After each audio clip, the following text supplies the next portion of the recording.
中国的女明星为什么这么喜欢攀附权力呢？因为权力的魅力啊太大了，大到可以让总理跑过来给你修马桶。至于说现在的佟丽娅、范冰冰时常陷入着权色交易的舆论暴风眼，只能说明他们抱的大腿不够粗，后台不够硬。如果说现在彭丽媛让李强过来一趟，你觉得李强总理敢拒绝吗？大家好，我是大卫。今天我们专门聊一期现在的女明星为什么经常陷入这权色交易的传闻，以及这背后的真相是什么。因为大家都清楚范冰冰牵涉了和王岐山的一些绯闻，现在几乎都不敢复出了。为什么呢？因为已经失势的权贵无法再保护她了。至于说罚了几个亿那都是到处化缘借来的钱。今天呢，我就给你讲一下，在若干年前我在北京工作期间经历了一个一线女星是如何化缘的，确实待价而沽，不怎么光彩。在这儿我必须给大家普及一下，在中国的权贵和演艺圈有一个交易的场所叫做梅地亚中心，当然现在已经挪到了其他地方了。当年央视旁边的梅地亚中心实际上就是一个涉外酒店，这里面都有什么人呢？买的和卖的。买的就是各地的企业而且我们年轻的时候很多广东、福建长三角的企业如果你想火，把产品有几个亿的营业收入扩展到几十亿甚至上百亿，除了产品本身之外营销很重要，没人关注你的产品质量，更关注的是谁代言的。那请明星代言，尤其是在央视播出，你必须得住在梅地亚中心选，这一选可能就是1星期。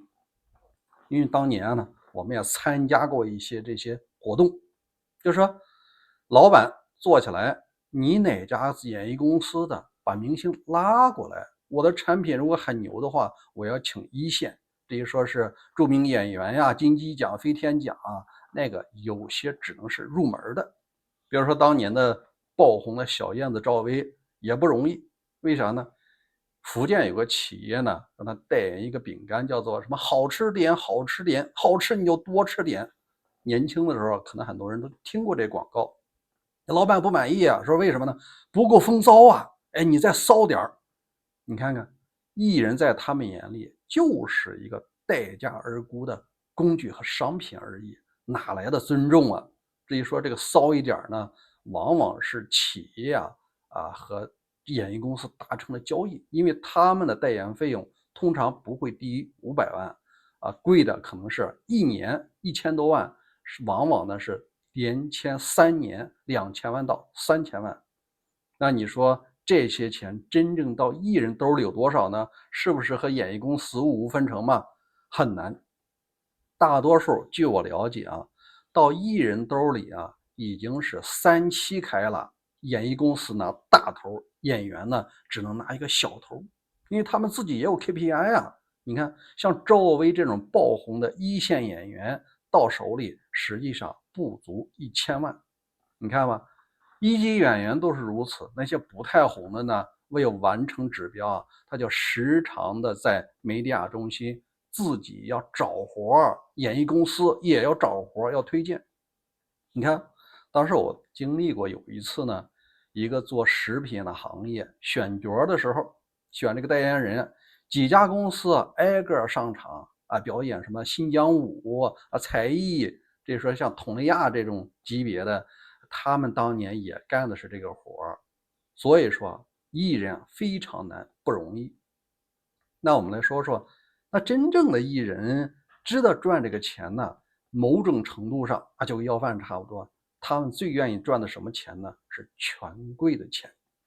给大家举个例子，江青是给这些人打了个样。咱们把时间轴拉到1937年左右，江青他本身在上海只是一个3流的演员，也没什么好的作品，但是他为了追求进步就跑到延安来了，然后呢娇滴滴的这个吸引当时的毛泽东。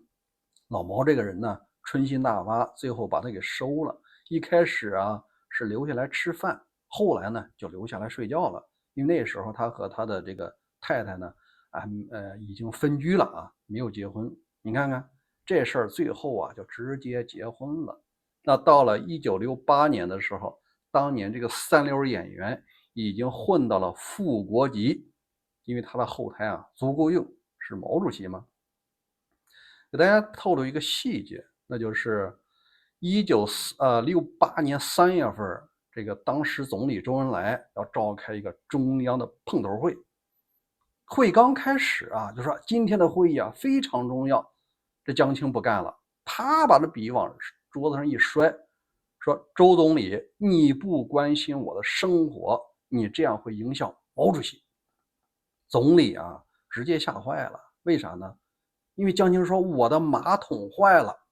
那周恩来讲，你马桶坏了，等咱们把这个国务院会议开完以后咱再去修吧。不行，江青的意思是必须马上解决，解决完了再开会。你看当时开会是在中南海啊，要去钓鱼台开车得20多分钟。那怎么样，这总理啊蔫蔫的还真的带着这些副总理，带着这些军委办事组的一起去了钓鱼台17号楼。